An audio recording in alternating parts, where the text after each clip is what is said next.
Don't tell my wife, but I made an earth-shattering purchase for my Toyota Tundra, and I'm going to show it to you at the end of this video. In the last episode, you saw that I blew the engine in my truck. Oil pan off, and I found a problem. Well, I discovered that both connecting rods on this journal are broken, and there happens to be a window in the side of the engine. So I would call that not rebuildable. But what you didn't see is that same day I sold 2 roosters, 1 decrepit golf cart, and 2 trailer tires. And I had $300 in my pocket, and it was time to start looking for an engine. And what did I do? I found a parts truck.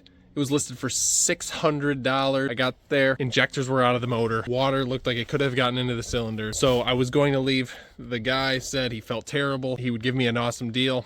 I told him, I'll give you $100 for it. I'll take the risk. I can get other parts off of it if the motor's junk.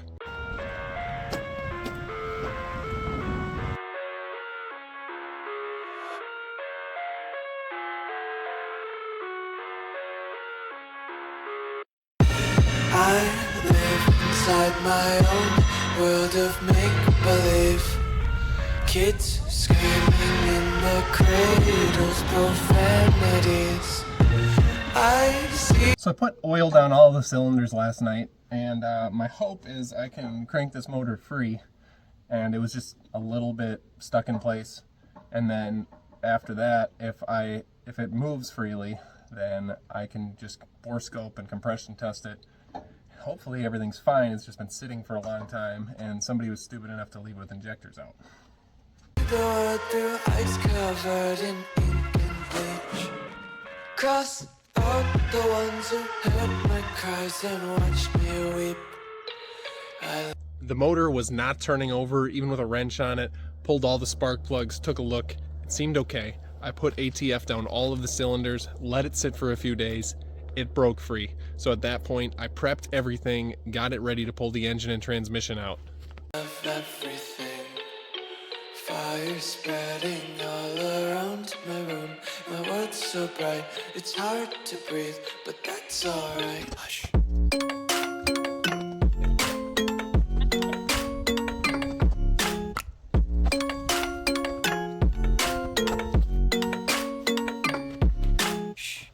Well, that should make engine removal a little easier.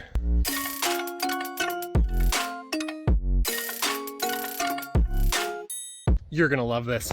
I got the engine out pretty smoothly, took the transmission off because I have somebody who's interested in that, and while I was unbolting the transmission, I noticed this. First I saw that hole in the bottom of the engine, and the Toyota kind of has 2 halves here. So that's down there. I'm thinking, well, that sucks. And then upon further inspection, there's another hole right here. So, I've got a truck with a blown engine. I bought a parts truck with a blown engine, but we knew it was a gamble when we got it. That's why we talked the guy down to $100. We're gonna get a whole bunch of other parts for my truck, for my friend's truck. Like I said, transmission, we have a guy that needs transmission for his Tundra. So it's not a total wash, but now we got to find another motor. All right, so I need to just kind of get this engine out of the way so it's not sitting in my driveway. My garage is not big enough to be having just blown motors sitting around. So figure while the truck's blown up, it's a good place to store parts, especially parts that can be out in the weather because it's got 2 holes in that block. So I backed Perry's truck up, put his tailgate under mine. I'm gonna throw some wood on. I'm gonna come along that engine into my bed, and what could go wrong? Engine is out, transmission is out. Next steps is I'm gonna pull the front wheels. I'm gonna save all the front brakes and suspension for the build on my truck. I do need a caliper, so this is just a cheap, easy way to get a caliper. It's already here. So I'm gonna replace the caliper that mine has a broken off bleeder in. I'm gonna pull the suspension arms so I can steal some geometry off of them and any of the ball joint mounts. So it's just gonna make it easy. I can put Toyota ball joints on, just bolt right in. And then after I do that, I think I'm gonna take the roof rack off and then shorten it and put it on top of the Tundra, just because they're Toyota parts and it'll look a little different. So that's a good idea. Other than that, we're gonna strip some odds and ends. I pulled the Sequoia gauge cluster. I'm gonna see if that fits in the Tundra because it's a little more luxurious. And the center console might also go in there. It's kind of kind of bougie. I think they say bougie these days. It's a little more luxurious, and we're gonna put that in. I'm considering powder coating the Toyota wheels a cool color, like a bronze, and replacing the Pacers that are on my truck currently. They're both 17s. These are a little higher quality than those are. Toyota Heritage. They look like they came from Jegs. Toyota Heritage, Jegs. Maybe these are the right choice.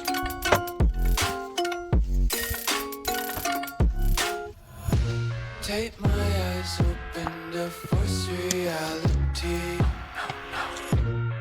As you can see, amongst all my other junk, I did keep the roof rack off the Sequoia. I have all of the front suspension and brakes, brake master cylinder.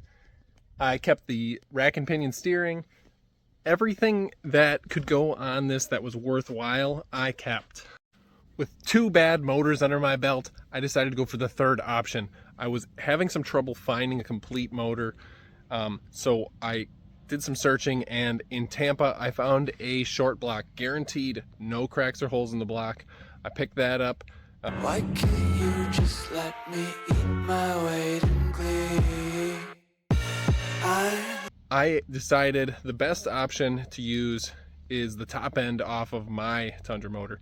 I'll go through it, obviously all new gaskets, timing chain, and everything.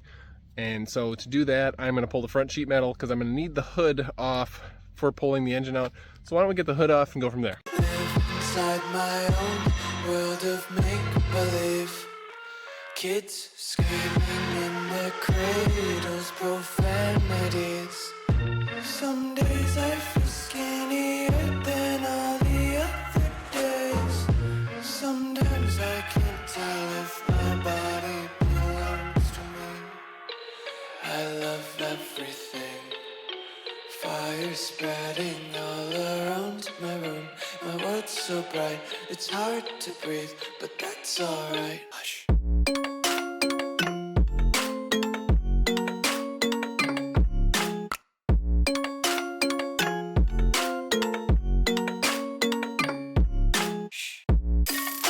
Well, I removed the whole front clip. You might be thinking, you went way too far. You didn't need to do that to put an engine in.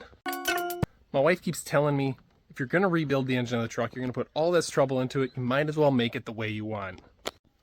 Well, that was a mistake. A friend of mine sends me this marketplace ad, and over a little bit of inspecting, I realized that this is a kit not for a T100. This is a kit for my Tundra, and I have looked at the same one several times, been on their website over the last few years. I've been wanting this kit, but never felt the need to hit the buy button, so I couldn't pass up.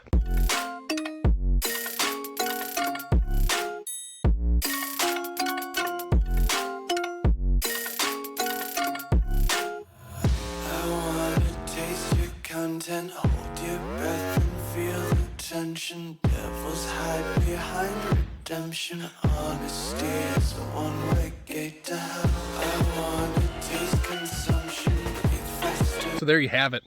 The truck's going PreRunner. It's always had that vibe with the front bumper, skid plate, and I cleaned out the whole front end so you can see the tires from the front. But now it's official. It's got the 2014 to 2021 front end conversion.